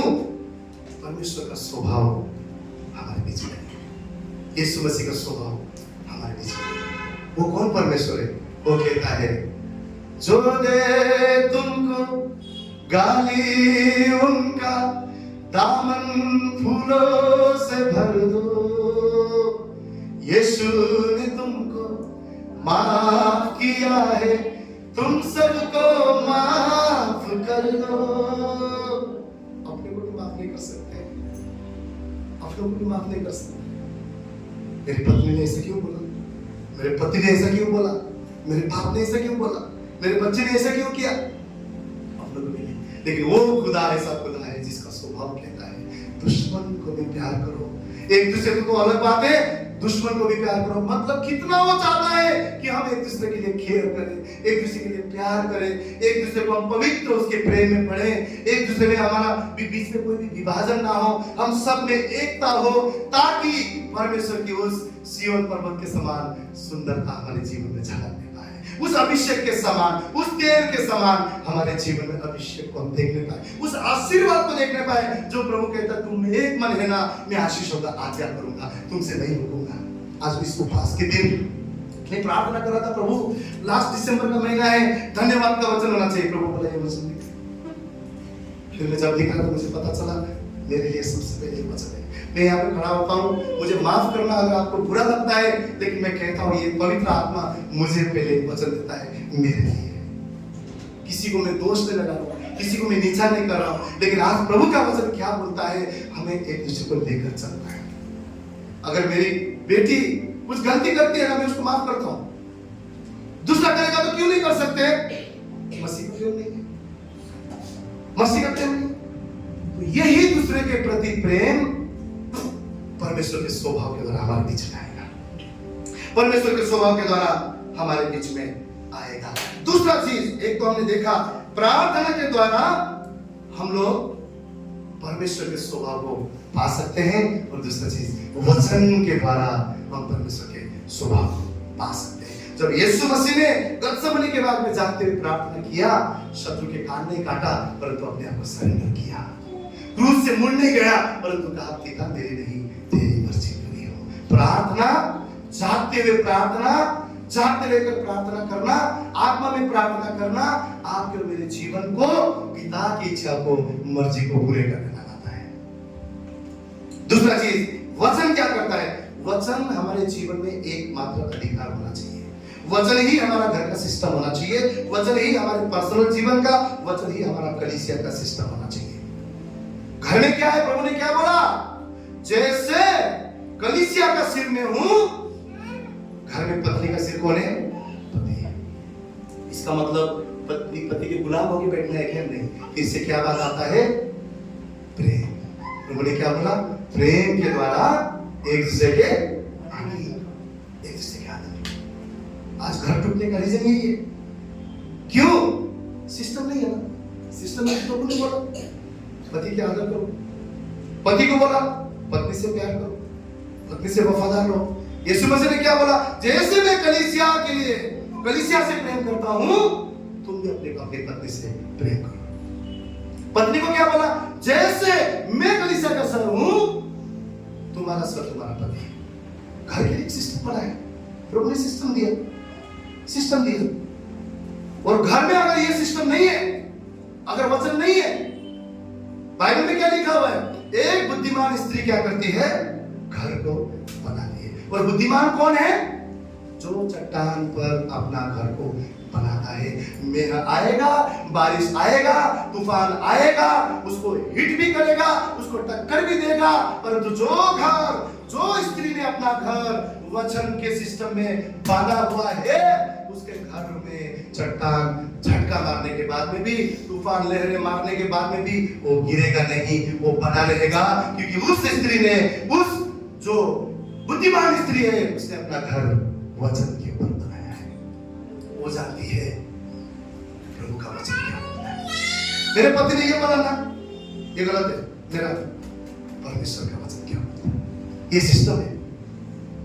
कभी कभी पत्नी बोलेगी, पति को बोलेगी, पति को मानना है नहीं मानना है कौन निर्धारण करेगा, कौन बताएगा, वचन बताएगा। क्या मैं एग्री करूं या ना करूं, बुराई के साथ एग्री मत करो बोलता है। कोई भी रहे, कोई भी रहे, तो एकता कहां से आएगा, सिस्टम दोनों अगर मान के चलेंगे। पत्नी को भी पता है सिस्टम क्या है, पति को भी पता है सिस्टम क्या है, तो जब मान के चलेंगे तो क्या होगा, घरों में आदर रहेगा, घरों में सबमिशन रहेगा, परमेश्वर का स्वभाव रहेगा।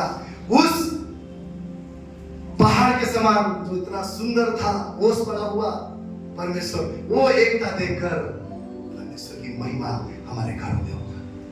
आप सोचिए, घर में कभी झगड़ा हो, पड़ोसी अविश्वासी है, विश्वासी का घर क्या उदाहरण रहेगा, क्या उदाहरण रहेगा। ये भी हमारे जैसे है बाबा, कितना भी हालेलुया बोले, ये ऐसे रात दिन झगड़ते रहते हैं।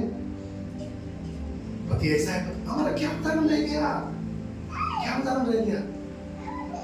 ये स्वभाव कहां से आएगा? सिस्टम से आएगा। सिस्टम क्या है? वचन को मानना पड़ेगा। नहीं मानेंगे तो बाइबल ये भी बोलता है, जो मूढ़ स्त्री है ना, वो घर को बर्बाद कर दे बोलता है। क्यों पता है? उसने सिस्टम को नहीं माना, सिस्टम को नहीं माना।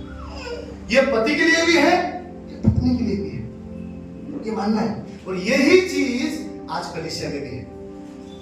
कलीसिया में 5-fold मिनिस्ट्री दिया हुआ है, उसका कुछ अर्थ है, उसका कुछ अर्थ है। क्या है वो? पहला चीज है प्रेरित। प्रेरित क्या करता है? ओवरऑल शासन करता है, ओवरऑल देखता है कहां क्या हो रहा है, मैनेज करता है एवरीथिंग। वो कौन है? बोलेंगे आप लोग की आवाज में, प्रेरित बोलिए। प्रेरित क्या करता है? वो ओवरऑल शासन करता है, देखता है। शासन फिर से वही वाला कब्जा नहीं, दबाव वाला नहीं, प्रेम से शासन करता है, प्यार से शासन करता है। वो हमको नहीं भूलना है, आधीन रहना है, लेकिन डर के मारे नहीं, परमेश्वर के प्रेम में वो सब कुछ शासन। दूसरा क्या है? भविष्यवाणी। भविष्यवाणी क्या करते हैं? भविष्यवाणी करते हैं और उस मुताबिक वो गाइड करते, भाई आने वाला टाइम मेरा ऐसे ऐसा होने वाला है। परमेश्वर का आत्मा बोल रहा है, परमेश्वर का आत्मा इस भाई के जीवन में, इस बहन के जीवन में मुझे दिखा रहा है। ये भविष्यवाणी आत्मा का, परमेश्वर का दान है। वो सभी को नहीं होगा, सभी को नहीं होगा। बाइबल बोलता है झूठे भविष्यवक्ता भी होंगे, लेकिन ये भविष्यवाणी किसकी तरफ से? परमेश्वर की तरफ से। वो बताएगा जो परमेश्वर ने दान दिया है, जो गिफ्ट दिया है, जो अभिषेक किया है, जो फल दिया है, परमेश्वर उस पर्टिकुलर इंसान को बताएगा, कलीसिया में ये है, इसके जीवन में ये है, इसके जीवन में ये है। आत्मा पहले ही उसको बताएगा और भविष्यवक्ता गाइड करेगा, भाई ऐसा होने वाला है। और तीसरा सुसमाचार प्रचार। वो कौन है? यीशु मसीह ने हर एक विश्वासी को सुसमाचार प्रचारक बनाया।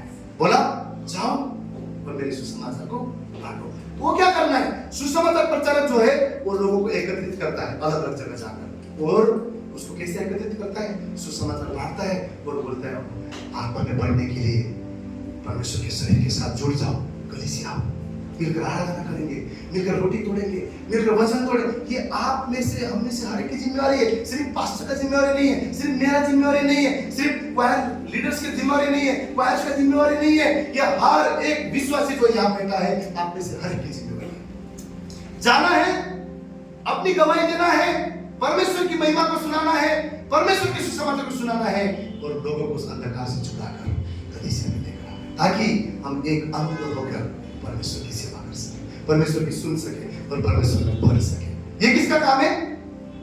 किसका काम है? सुसमाचार प्रचारक, जिसको हम लोग इवेंजलिस्ट भी बोलते हैं, है ना। उसके बाद आता है पादरी, यानी कि पास्टर। पास्टर क्या करता है? वो एक रक्षक के समान है, एक गार्ड के समान है। सोसाइटी में कोई घुसने से पहले गार्ड को पूछना पड़ता, भाई जाएगा? हाँ जाएगा। वो गार्ड है, कौन आ रहा है, कैसा आ रहा है, फंसाने वाले तो नहीं है, एक दूसरे को विश्वास में गिराने वाले तो नहीं है, ऐसे चतुर लोग तो नहीं है, बुरे लोग तो नहीं है। कहीं हमारे कलीसिया में आकर जंगली झाड़ी के समान बीज बोने वाले तो नहीं है। वो क्या कहता? सतर्क रहना आत्मा में, कलीसिया में क्या हो रहा है, कलीसिया में कौन आ रहा है, कलीसिया में कौन नहीं आ रहा है, कलीसिया कैसा हो रहा है। वो क्या करता है? गार्ड के समान कलीसिया को रक्षण करता है। और तीसरा, पांचवा चीज है टीचर्स। टीचर्स जो है ग्राउंड लेवल पर सिखाना है, घरों घरों में जाकर वो भाई बहनों को जहाँ जो एरिया में जो रहा है वहां जाकर वो बताना, छोटे छोटे झुंड में सिखाना, छोटे छोटे भाई बहनों को अलग अलग जमा करके सिखाना, छोटी छोटी मीटिंग्स रखना। वो क्या करता है? टीचर्स क्या करता है? सिखाने का काम, एक दूसरे को उठाने का काम, एक दूसरे को हेल्प करने का काम टीचर्स करता है। ये 5-fold मिनिस्ट्री सिस्टम है, सिस्टम है। अगर इसमें प्रेरित बोलेगा मैं हेड हूं, सबमिशन नहीं है, फिर वहां पर बुराई आएगा। अगर पास्टर बोलेगा I am the man, I am the boss, फिर वहां पर गड़बड़ी होगा। शिक्षक बोलेगा मैं तो सिखाता हूं, सुसमाचार प्रचारक बोलेंगे मैंने लाया ना, वो कलीसिया में कोई था क्या, मैंने लाया। सबमिशन है नहीं, नहीं। सबमिशन कहां से आएगा? सिस्टम से आएगा। आपको मुझे सिस्टम पता होना चाहिए। हमारे व्यक्तिगत जीवन के लिए क्या है, हमारे घर के लिए सिस्टम क्या है, हमारे कलीसिया के लिए सिस्टम क्या है, हमें पता होना चाहिए। और ये चीज ना होने की वजह से आज एक प्रचारक दूसरे प्रचारक के विरुद्ध है, एक अगुआ दूसरे अगुआ के विरुद्ध है। एक सोचता है मैं सबसे बड़ा हूं, मेरा नहीं सुनता हो, मेरे अधीन नहीं रहता। बाइबल बोलता है एक दूसरे के तुमको भी अधीन रहना है, तुमको भी अधीन रहना है, प्रेम में अधीन रहना है। तो परमेश्वर का वचन है। अधीन ना होने की वजह से, सिस्टम ना होने की वजह से आज कलीसिया के बीच में भी, कलीसिया के अंदर भी फूटे। तो क्या ये शैतान के ऊपर ताकत है क्या आगे ऐसे फूट कर दे? नहीं, वो अभी हम नहीं दिया है, घरों में भी हम नहीं दिया है, कलीसिया में हम नहीं दिया है, हमारे जीवन का पर्सनल जीवन में भी हम नहीं दिया है। तो कौन अभी उस शैतान को धुड़का कर बाहर फेंकेगा और कौन अब मसीह के स्वभाव में चलेगा? वो लोग हैं जो परमेश्वर के वचन को सुनकर उस चट्टान पर अपने घर को बनाते। प्रभु अब नहीं, प्रभु अब तेरा वचन बोलता है ना, मैं करूंगा, मैं प्रार्थना करूंगा प्रभु, ताकि जाकर प्रार्थना करूंगा। और जब शत्रु आएंगे तेरा आत्मा मुझे बताएगा मुझे क्या करना है, तेरा आत्मा मुझे लीड करेगा प्रभु। मैं जागते रहूंगा। मेरे जीवन के शत्रु, मेरे जीवन में जिन्होंने जो अंधकार की शक्ति है, जो पाप है, जिसने अपना जगह बनाया हुआ है, मैं जागते हुए कमजोरी के ऊपर तेरे नाम से युद्ध करूंगा। मैं शरीर से नहीं आत्मा से जीऊंगा। मैं अपने आप की रखवाली करूंगा। मैं तेरे सबमिट होता हूं।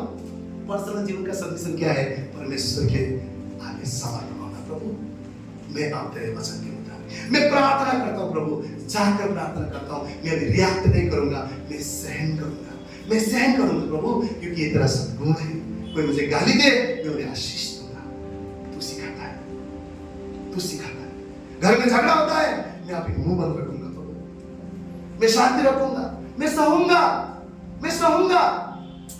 जब आदम को परमेश्वर ने बनाया, आदम के साथ में हवा को भी नहीं बनाया, सिर्फ आदम को बनाया और उसको बोला अभी ये बगीचा है, गार्डन है, वाटिका है, यहां पर तू पहले तो काम करेगा, फिर इसका रखवाली करेगा, फिर तू खाएगा।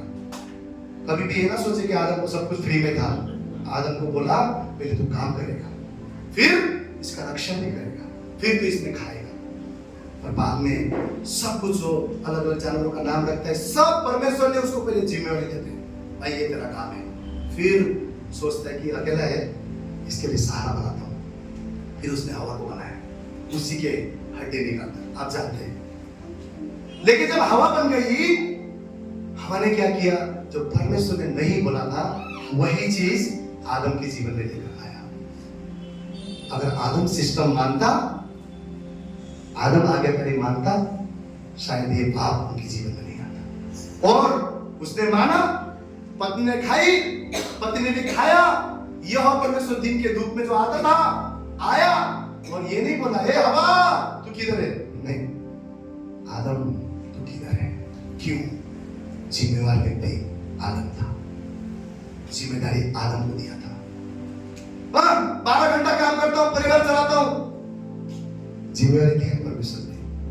पति को जिम्मेवारी दिया है, पति को जिम्मेवारी दिया है। हम बोझगिरी ना करें कि मैं बहुत बड़ा फेवर कर रहा हूं, मैं बहुत बड़ा उपकार कर रहा हूं। परमेश्वर ने कार्य दिया और तू खाएगा, रक्षा भी करना है घर का, बोलता है। और पत्नी क्यों गिर गई? सिस्टम परमेश्वर का आज्ञा नहीं था। उसने बोला मैं भी खाऊंगी, उसको भी दूंगी। और दोनों जब गिर गए, परमेश्वर आया और आदम को बोला तू कहाँ है, तू कहाँ है, तू कहाँ है, हे आदम कहाँ है? उसने आदम को पूछा। आपके घर की जिम्मेवारी, परमेश्वर बोलता है पति घर का हेड है। अगर हमारा घर परमेश्वर में बढ़ नहीं रहा है, अगर हमारा घर परमेश्वर के भय में नहीं है, आज्ञाकारिता में नहीं है, परमेश्वर बोलेगा, हवा नहीं आदम, तू किधर है, तू किधर है। और पत्नी को क्या समझना है, ये बुद्धिमान बनूंगी, मैं चट्टान पर घर बनाऊंगी। बाइबल बोलता है एक पत्नी पति का सर का ताज होती है, सर का ताज होती है। कब? जब सिस्टम में चलेगी, जब चट्टान पर घर बनाएगी, जब आत्मा की बातों को समझेगी, जब पति को सहारा देगी। परमेश्वर ने बोला जिम्मेवारी मैं आदम को दे रहा हूं, लेकिन हवा है ना, अकेला है ना, उसका सहारा बनेगा। इसका मतलब क्या पत्नी, क्या लेडीज कम है? कम बनाया गया? जब यीशु जी उठा, सबसे पहला प्रचारक लेडी थी, लेडी थी। परमेश्वर क्या चाहता है बहनों से, क्या चाहता है लेडीज से? मार्था बोलती है वो मैं थक गया प्रभु, ये कुछ भी नहीं कर रही। प्रभु बोलता है मार्था ये जो कर रही है ना, इसने सबसे उत्तम बातें चुन लिया है। क्यों? क्योंकि मार्था ने ना सिस्टम को चुना, सिस्टम को चुना। कुछ भी नहीं कर सकते हमारे जीवन में। परमेश्वर ने शुरुआत से ही सिस्टम बनाया है। पति का अपना जिम्मेवारी है, पत्नी को अपना जिम्मेवारी है। कलीसिया में 5 फोल्ड मिनिस्ट्री है, हर एक का अपना अपना रोल है। आत्मा का फल बहुत है, वरदान अलग अलग है, किसको कितना देना है वो खुदा जानता है। सेवा भी अलग अलग प्रकार के हैं। कोई चंगाई करता है, कोई अन्य भाषा बोलता है, कोई भविष्यवाणी करता है। हमें किसी की सेवा के बारे में बोलने की कोई अधिकार नहीं। क्यों? क्यों? यीशु का स्वभाव किधर है? तो बोले यीशु का स्वभाव, मेरा स्वभाव किधर है? हमें एक दूसरे को सहन करना। मैं बोलता हूँ जब हम प्रेम में बढ़ते हैं ना, कोई हमारे विरुद्ध हमको हर्ट भी करेगा तो भी उसको माफ कर देंगे। हम अपनी ताकत में नहीं होने वाला है। अपनी ताकत में तो है ना, मैं 20 साल की पुरानी बातें भी याद रखूंगा, ये इंसान ने ना मेरे साथ ऐसा किया था, उसने ना मेरे साथ ना ऐसा किया था, मुझे याद है, मुझे खून के आंसू रुलाया था, ऐसा मुझे याद है। लेकिन परमेश्वर क्या बोलता है, अगर सिस्टम में चलोगे ना, उसके लिए भी तुम प्रार्थना करोगे, उसके लिए भी तुम आशीष पाओगे। परमेश्वर आज हमसे क्या चाहता है?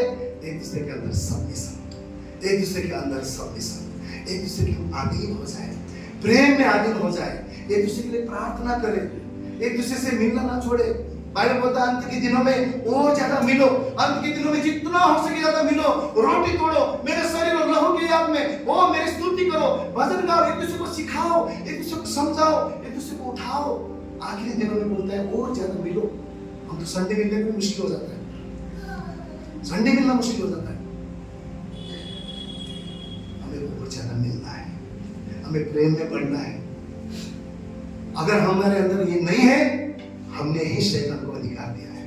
आज उस शैतान को इस उपवास के दिन तोड़ेंगे, उखाड़ेंगे, अपने जीवन से बाहर फेंकेंगे। कोई भी करवाहट है, कोई भी अक्षमा है, कोई भी वो हमारे अंदर सालों से बसा हुआ शैतान ने डाला हुआ अकेलापन है, ये केयर नहीं करता, वो केयर नहीं करता, ये ऐसा है, वो ऐसा है, उसकी वजह से मैं ऐसा हूं, इसकी वजह से मैं ऐसा हूं।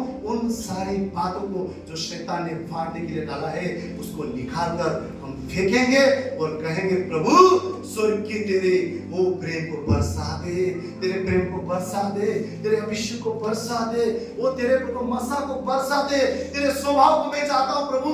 अब मैं प्रार्थना में बढ़ना चाहता हूं, अब मैं भोर को तुझे ढूंढना चाहता हूं, जाग कर मैं प्रार्थना करना चाहता हूं, तेरे वचन को मेरे घरों में मैं रिलीज करता हूं, मेरे बीवी में, मेरे बच्चों में तेरा वचन अधिकार से बसेगा। हमारे घर का सिस्टम तेरा वचन होगा, वचन में एकमात्र अधिकार होगा। मैं प्रार्थना करता हूं प्रभु आज उपवास के दिन हमारे कलीसिया में एक मन आ जाए, एक मन आ जाए, भाईचारा आ जाए, प्रेम आ जाए, ताकि स्वर्ग से तू आशीषों का बरसाव करे, आत्मा का बारिश करे, अभिषेक लो। ऐसा अभिषेक आने वाले दिनों में 2025 में आपके छाए से रोगी चंगे होने चाहिए। 2025 में आप जब किसी के लिए प्रार्थना करते हैं, शैतान का राज्य नाश होने पाए। 2025 में आप बुद्धिमान बनकर आत्मा को जीतने पाए। ये सामर्थ हम कहां से पाएंगे? जब एक मन होंगे। एक मन कहां से आएगा? जब सिस्टम हमारे जीवन का, वचन हमारे जीवन का आधार बन जाएगा। हमारा व्यक्तिगत जीवन, मैंने ये किया क्या? प्रभु तेरा वचन नहीं बोलता है, क्षमा कर, मैं उसे छोड़ता हूं। किसी के विरुद्ध में बात किया, शैतान ने डाला है उसके विरुद्ध में, किसी को नीचा दिखा रहा हूं, प्रभु तेरा वचन ये कहता है मुझे क्षमा कर प्रभु, उस भाई के लिए, उस बहन के लिए प्रार्थना करता हूं। हमें काम करना है, ये जादू नहीं होने वाला है, ये स्वभाव ऐसे नहीं आने वाला है। क्योंकि अगर हमारा उद्धार 20 साल में हुआ है, या फिर अभी हम अगर 30 साल के हैं, या फिर कोई 40 साल का है, तो इतने साल तो हमारा जो स्वभाव है वो दूसरा स्वभाव है, उसको छोड़ने को टाइम लगेगा। क्योंकि स्वभाव तो हमको ही पड़ना है, हमको ही बदलना है, हमको ही बदलना है। तो ये कैसे होगा? प्रभु बोलते हैं पवित्र आत्मा में तुम्हें सहारा दूंगा, अंश अंश करके मैं तुम्हें बदलूंगा। तुम इच्छा रखो, मर्जी रखो, मेरे पास आओ, प्रार्थना करो, वचन चलो, वचन सुनो, वचन के मुताबिक चलो, मैं तुम्हारे जीवन के ऊपर खबर मार्ग को समतल करूंगा, सब कुछ सही कर दूंगा। आज ये उपवास में परिस्थिति से ज्यादा हमारे जीवन के स्वभाव बदलने के लिए प्रार्थना करें। जंगल में आपने डिस्कवरी चैनल देखे होंगे ना, जानवरों का झुंड रहता है, शेर आते हैं, वो क्या करते हैं पता है? डायरेक्ट आकर हमला नहीं करते, वो तीतर तीतर करते हैं, तीतर तीतर करते हैं, अलग अलग कर देते हैं। वो जो सबसे कमजोर है ना, उसके ऊपर अटैक करता है। ये शैतान का षड्यंत्र है, हमारे अंदर फूट लाएगा, हमारे अंदर विभाजन लाएगा, एक दूसरे के प्रति हम बुरा सुनेंगे। कोई किसी के बारे में बुरा करता है, भाई सॉरी, हम मसीह के लोग हैं, प्रभु का स्वभाव है, हम किसी की बुराई नहीं करेंगे, हमारा काम है। आज से कोई बहन बोलती है ये तो ऐसा ऐसा नहीं, बहन यीशु मसीह का स्वभाव ऐसा नहीं था। हम परमेश्वर के लोग हैं, वो उन्हें आशीष करेंगे। हमारे स्वभाव में अब हम परिवर्तन करने जाएंगे, परिवर्तन करते जाएंगे। किसी के लिए इतना गुस्सा है, मुंह खुलता है तो उसके लिए बुराई, प्रभु उस व्यक्ति के लिए मेरे दिल में प्यार डाल, प्यार डाल प्रभु, प्यार डाल। जब हम मसीह में बढ़ेंगे, मसीह का स्वभाव हमें बढ़ेगा। जब हम वचन में बढ़ेंगे, मसीह का स्वभाव हमें बढ़ेगा। जब हम प्रार्थना में बढ़ेंगे, मसीह का स्वभाव हमें बढ़ेंगे। परमेश्वर चाहता है कि हम मसीह के जैसे बढ़े। कितने लोग मसीह के स्वभाव को चाहते हैं? हालेलुया। हम सबको उस परमेश्वर के स्वभाव की जरूरत है। अगर उसका स्वभाव हमारा स्वभाव बन जाए तो सोचिए परमेश्वर हमारे जीवन से कैसे बड़े बड़े कार्य करेगा। सिर्फ हमें ब्लेस करने के लिए परमेश्वर ने नहीं चुना है, आपके जीवन से, आपके घराना, आपके रिलेटिव, आपके खानदान के आए हुए श्रापों को तोड़कर उनको उद्धार में लाने के लिए आपको परमेश्वर ने चुना है। लोगों को चंगा करने के लिए परमेश्वर ने चुना है। लोगों के जीवन को छुड़ाकर, नरक से छुड़ाकर स्वर्ग के राज्य में लाने के लिए परमेश्वर ने आपको मुझे चुना है। उस बात को सदा याद रखें। एक दूसरे के अधीन हो जाए, सबमिट हो जाए, और ये सबमिट होने से हमारा घराना में भी आशीर्वाद होगा, हमारे कलीसिया में भी आशीर्वाद होगा, हमारे व्यक्तिगत जीवन भी कईयों के लिए आशीष का कारण बनेगा। आइए जोरदार ताली प्रभु यीशु मसीह